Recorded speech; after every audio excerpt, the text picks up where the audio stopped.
Have you ever walked out of a conversation replaying it in your head, thinking, why did I react like that? Maybe it was just a passing comment, a raised eyebrow, a tone of voice. And suddenly, boom, you're spinning. Angry, embarrassed, defensive. And hours later, you're still thinking about it. Why does something so small hold so much power over us? The truth is, most people aren't being controlled by the outside world. They're being controlled by their emotional triggers, hidden patterns formed years ago, now firing off on autopilot. But here's the thing, what you don't recognize you can't control. And what you don't control, controls you. Psychologist Carol Dweck once said, a fixed mindset sees emotion as threat. A growth mindset sees it as a cue to adapt. That's exactly what we're diving into today. Because the way you respond when you're hurt, ignored, challenged, or rejected, those reactions are not your identity. They're just mental habits you can change. As Jordan Peterson reminds us, when you avoid responsibility, you make yourself weaker. That includes emotional responsibility. And today, we stop avoiding. In this video, you'll learn how to recognize the patterns that trigger your emotional reactions, take back the driver's seat of your mind, and rewire those old responses that have been silently sabotaging your peace. We're not here to eliminate emotion, because emotion isn't the enemy. We're here to learn how to face it without being controlled by it. So if you've ever felt like you're at the mercy of your moods, if you've ever regretted a reaction, if you've ever wondered, why am I like this? You're not broken. You're just overdue to reclaim your mind. And trust me, once you learn how to stop reacting, you start leading. Let's begin. You can't change what you don't understand. And most people walk through life with no idea what's actually controlling their emotions. We like to think we're rational, that we react because someone else pushed the wrong button. But what if the button isn't out there? What if it's already inside you? At the Tokyo Olympics, Simone Biles, the most decorated gymnast of her generation, made a shocking decision. She stepped away from competition not because of physical injury, but because of something invisible, her mental state. The world expected her to push through. But she recognized the pattern, the inner pressure, the rising panic, the whisper that she had to be perfect. And she did something most people never do. She stepped back to regain control. That's emotional mastery. And it always starts with awareness. Every day, we're triggered by invisible scripts, emotional memories stored deep in the brain. That text you didn't get back. The tone your coworker used. The look someone gave you in traffic. It doesn't take much, because your brain doesn't just react to the present. It replays the past. According to psychologist Daniel Goleman, emotional intelligence is the ability to recognize what you're feeling before it hijacks your behavior. Most people never stop to ask, is this reaction mine, or just something I've repeated for years? Carol Dweck explains this beautifully. She says, emotions are not signs of weakness, but signals for growth. If you always feel attacked when corrected, that's not about the other person. It's a signal. If you shut down every time you feel left out, that's not your personality. It's a pattern. We all carry emotional blueprints from childhood, heartbreaks, rejection, failure. These aren't scars, they're maps. And if we don't read them, they drive us.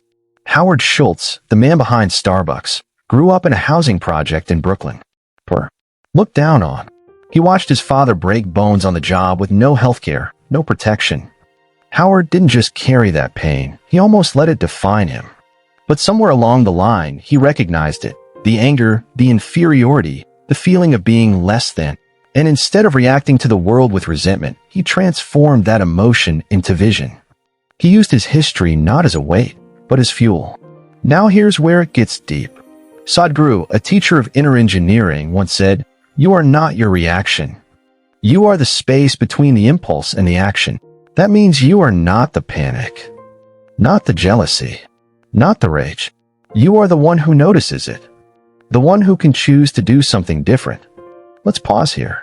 Think of the last time you felt emotionally hijacked. Maybe someone dismissed your idea in a meeting, or a loved one didn't answer the phone. You felt small, unimportant, or not enough.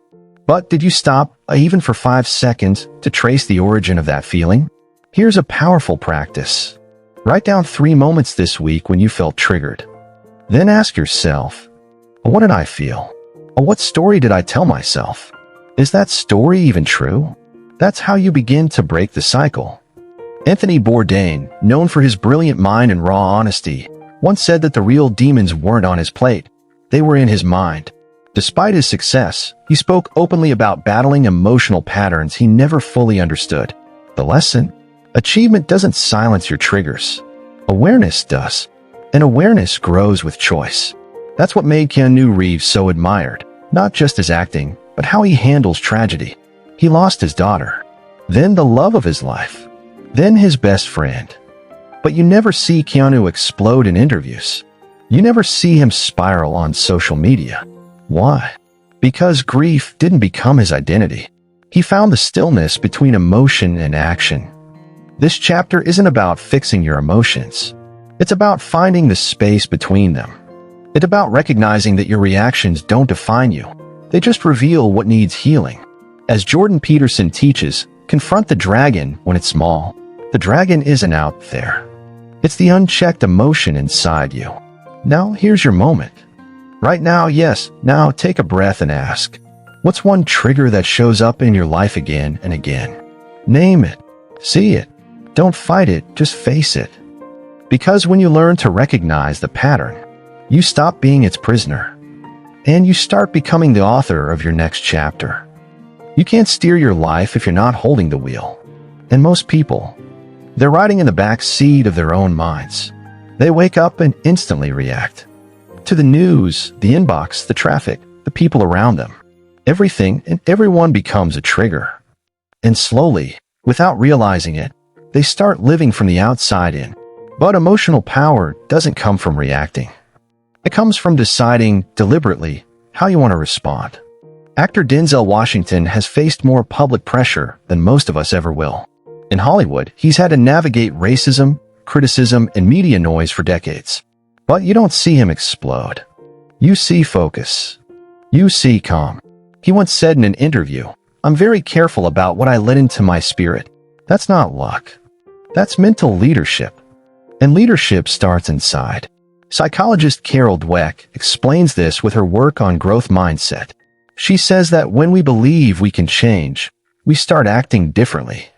Growth comes when you recognize discomfort as part of learning. That means discomfort isn't a problem, it's an opportunity. And if that's true, then every emotional challenge is a chance to grow stronger. Take Kobe Bryant. He created the Mamba mentality not just to dominate on the court, but to master himself. He once said, "The most important thing is to try and inspire people so that they can be great in whatever they want to do." But behind that greatness was a man who trained his emotions like he trained his body, daily, deliberately, ruthlessly. He didn't wait to feel ready. He acted from values, not moods. That's the shift. That's how you reclaim the driver's seat. As Jordan Peterson puts it, tidy your room before criticizing the world. It sounds simple, but it's deep. Your room is your internal world, your thoughts, your stories, your patterns. And if your emotional life is chaos, you can't lead yourself, let alone others. Robin Sharma, a global leadership expert, says, "You can't lead others until you first lead yourself." And leadership means managing your reactions, especially when it's hard. Especially when you want to lash out, shut down, or run away. Let's talk about J.K. Rowling. Before she became the best-selling author of Harry Potter, she was a single mom living on welfare, rejected by 12 publishers, told no again and again. She had every reason to quit, but she didn't take rejection as personal. She took it as fuel. That's emotional control. Not pretending you're fine, but choosing to act from purpose, not pain. Susan David, a Harvard psychologist and author of Emotional Agility, says, "Discomfort is the price of admission to a meaningful life." Most people think that managing emotion means suppressing it. But emotional control doesn't mean shutting down. It means channeling what you feel into who you want to become. Think about Arnold Schwarzenegger. When he moved to America, he barely spoke English. People laughed at his accent. Producers told him he'd never make it as a leading man. But Arnold didn't let those voices drive him. He drove himself through vision, through discipline, through mindset. He didn't wait to be validated. He trained his mind to validate itself. So how do you start? Here's one simple practice. 3 times a day, stop what you're doing and ask, A who's driving right now? My emotion or my values? Am I reacting or responding? Just that awareness begins to shift the power back to you. Because the truth is, the world will always press your buttons. But when you know where those buttons are, and you choose which ones to push, you stop living as a passenger, and you start driving your life. You can't control the world, but you can master the way you meet it. And that's the moment your growth stops being theory and starts becoming real. Recognizing your triggers is powerful. Taking back the driver's seat is life-changing. But the transformation isn't complete until you rewrite the script. Because even when you're aware of your reactions, the old reflexes don't disappear overnight. They're habits, neural patterns, muscle memory of the mind. And like any habit, they can be reprogrammed if you're intentional. Let's start with this. Your thoughts are not commands. They're suggestions. Just because your brain says panic, lash out, or shut down, doesn't mean you have to obey. Carol Dweck reminds us, new mental paths can be created one choice at a time. That's how change actually happens, not through willpower alone, but through repetition. Deliberate, conscious, rehearsed. When Steve Jobs returned to Apple in the late 90s, the company was broken. People doubted him. He was under fire. But he didn't react with ego. He didn't explode. Instead, he practiced stillness. He leaned into meditation. He trained himself to pause, listen deeply, and choose clarity over chaos. That's not spiritual fluff. That's mental strategy. Let me introduce you to something called the 3 windows model. A simple framework to rewrite your internal script. A window 1, awareness. Recognize the moment you're being triggered. Feel it without judgment. A window 2, choice. Pause. Even one breath gives you space to choose. A window 3, reinforcement. Repeat the new response. That's how it sticks. Trevor Noah grew up in South Africa during apartheid. Born to a black mother and white father, he was literally born a crime. The world told him to be angry, ashamed, bitter. But he rewrote that story. In his book, he explains how humor became his weapon, his tool, his way out. He didn't pretend he wasn't hurt. He just chose not to stay stuck in the script he inherited. This is the key. Your emotional patterns were written for you, but they don't have to be permanent. Joe Rogan, one of the most influential voices in modern media, talks openly about the early days of his career, how you get triggered by critics, anger, fear of being irrelevant. He didn't suppress those emotions. He built discipline around them through journaling, physical training, breathwork. Every method became a tool to respond, not react. Jordan Peterson says, order your soul before demanding order from others. In other words, if you want peace around you, start by organizing the chaos inside you. Let's get even more real. Demi Lovato has been public about her mental health battles, her emotional breakdowns, and her journey to healing. But what makes her story powerful isn't that she hides her struggle, it's that she now meets it differently. Through therapy, mindfulness, and intentional habits, she's writing new emotional scripts, one choice at a time. This is what rewriting the script looks like. When you feel anger rising, you breathe instead of break. When you feel small, you speak with courage anyway. But when you feel unworthy, you remember, emotions lie. Values don't. Marianne Williamson says it beautifully. Love is what we were born with. Fear is what we learned. And what we learn, we can unlearn. Tim Ferriss, author of The 4-Hour Workweek, developed a tool called fear setting. It's the opposite of goal setting. Instead of chasing success, you map out your fears. What's the worst case scenario? How would I recover? What's the cost of inaction? Why does this matter? Because once you name the fear, it loses power. You're no longer reacting from the dark, you're choosing from the light. So here's a challenge. Today, interrupt one emotional reflex. Just one. Maybe it's a sarcastic reply. Maybe it's checking out when things get hard. Catch it, pause, and try something new. Because every time you choose a new response, you teach your brain a new story. And if you tell that story often enough, it becomes who you are. You're not here to be perfect. You're here to be present. And when you're present, You can rewrite anything.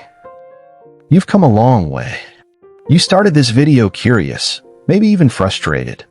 Tired of reacting to things that don't deserve your energy. Tired of watching your peace get hijacked by the same triggers over and over again. And most of all, tired of feeling like you're not in control of your own mind. But now you know you were never broken. You were just running old scripts, patterns written by fear, past pain, or someone else's voice. Simone Biles taught us the strength of stepping back. Howard Schultz showed us how pain can become purpose. Keanu Reeves reminded us that silence can be strength. And Anthony Bourdain showed us the cost of not facing our inner world. Then came a shift. Denzel Washington, Kobe Bryant, J.K. Rowling, Arnold Schwarzenegger, each chose to lead from within. They didn't wait for the world to change. They changed the way they showed up in it. And in this final chapter, we saw what it takes to rewrite the story. Stillness, like Steve Jobs. Perspective, like Trevor Noah. Discipline, like Joe Rogan. Healing, like Demi Lovato. So now it's your turn. You don't need to control every emotion. You just need to notice it, pause, and choose differently. That's how rewiring starts. Not with a revolution, but with a single new response. Jordan Peterson said, "The purpose of life is finding the largest burden you can bear and bearing it." Maybe your burden isn't outside. Maybe it's the way you've been carrying your emotions on autopilot without awareness. But not anymore. Carol Dweck taught us that the moment you believe change is possible, you start becoming someone new. And if you've come this far, that change has already begun. So if this video brought you clarity, courage, or even just a moment of stillness, hit that like button. Subscribe if you're ready to own your growth. And drop a comment. What did you rewrite today? You have a mind, but you are not your mind. You are the one choosing what comes next. Own that, and never give that power away again. Hey, incredible growth seekers. Wow, what a journey. If this video resonated, subscribe now for more life-changing content. Join our community of self-improvers. Smash that like button to fuel more content on mindfulness, goal setting, and emotional intelligence. Share this video to create a ripple of positive change. Comment below about your growth journey. Your insights shape our content. Next week, boosting self-confidence and overcoming limiting beliefs. Don't miss it. Every interaction brings us closer to a world of empowered individuals. Let's make personal development global. Stay inspired, keep growing. Your best self awaits. Let's unlock it together.